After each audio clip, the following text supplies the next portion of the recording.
I am so grateful to be here. This is for an author, it's such a gift to be able to connect with you all. First of all, I just want to thank Valerie Morgan for writing me last spring during the winter time when I felt like my writing career was at a bit of a standstill. I was kind of hammering away at this next book about fighting and boxing in Alaska and what was it about, and I get this wonderful email that the book I wrote a couple years ago still had life and it still meant something to people.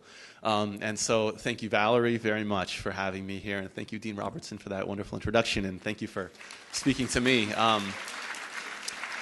Thank you, Jay Sandhouse, also for keeping me in line, and Alfred for picking me up last night, late night.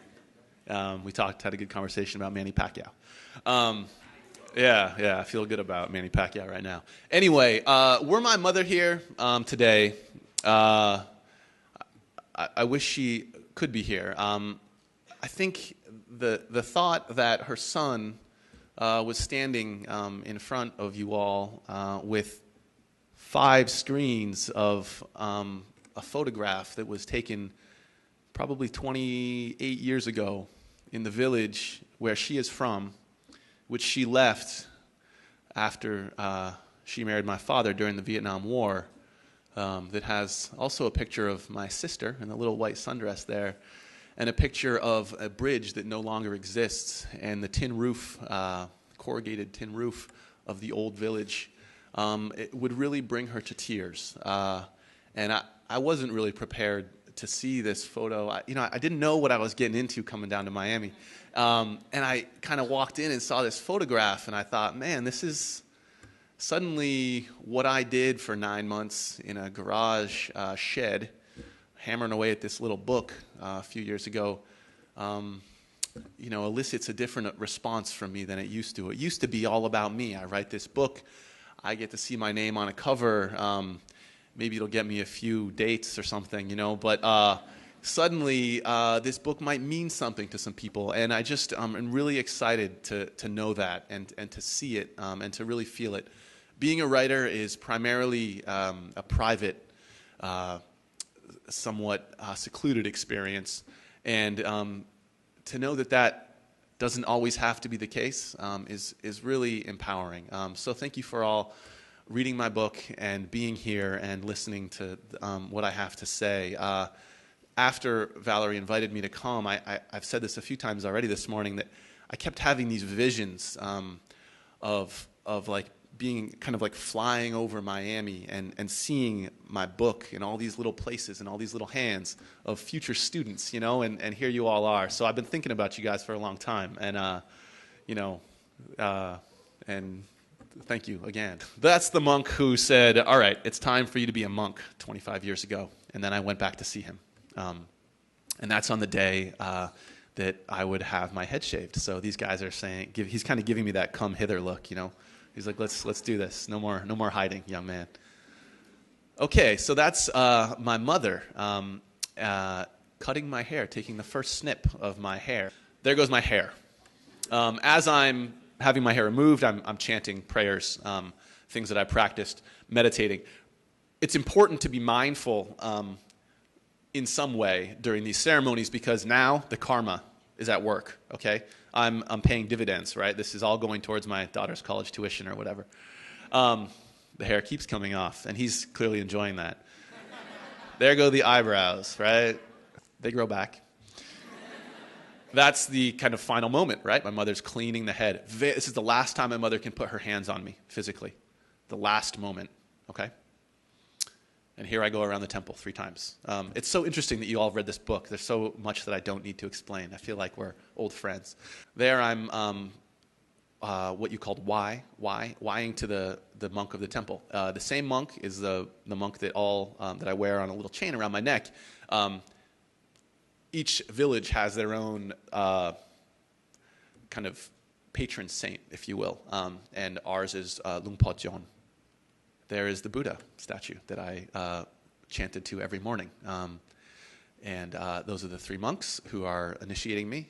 Here's the family photo, right? So now I am Prat Jaed, monk Jaed, right? It's a big deal, okay? My whole family, people from across Thailand, from China came to see me because the young man of the family is stepping up into this role, right? This is a very important point in a family's in family tradition and a young man's life.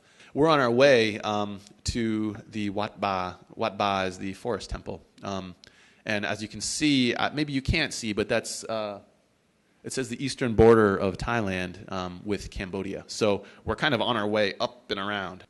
That's me after the forest temple, hanging out in my temple, and that was photos actually taken by. There's a part in the book where people start coming to the temple, and I'm 21 years old right there, and they say, Pat Jaed, my girlfriend dumped me. I think it's because I don't have enough money, and I need a little more money. What can I do to get this girl back? And I was supposed to answer, right? That's an important role you have to uphold as a monk, right? Is that you are the keeper of not just the religion, but of the kind of the mystical powers. And, I kind of talk about this like it's all a big joke. And in some ways, to be fair, as an American, I felt like, how am I supposed to believe this stuff, right? People want me to believe that I'm going to be born again, that I can meditate and save the children. I mean, do these things really add up? I grew up in America. I grew up in a rational, intellectual climate, right? My head is not programmed to believe this kind of stuff. On the other hand, the culture that my mother comes from, this is what they believe, right? No matter where all this kind of writing life has taken me and all the things I've done that I plan to write about, I do believe that it all begins with this kind of image of my mother and my sister and the temple and the village. In Thai culture, the relationship between the mother and son is very, very, very strong. There are pop songs about it and like videos on MTV about like the good son kind of like on the bus, leaving his hometown and a tear shedding for his mother. And that wouldn't really fly so much on American TV. But something about our connection to that village will not leave me. That photo, I feel like, is kind of pasted to the inside of my forehead. You know what I mean? It's sort of the lens through which I see the world, even though I didn't spend my whole youth in Thailand, even though I don't go back often at all. That picture is sort of tattooed on the kind of inside of my eyeballs, and I can't see much without seeing that first. Thanks, Jay. So the question was about, how I ended up here, right? And how I found myself in the last 24 hours. So basically, like I said, I was hanging around. I had a visiting writer appointment at Deerfield Academy.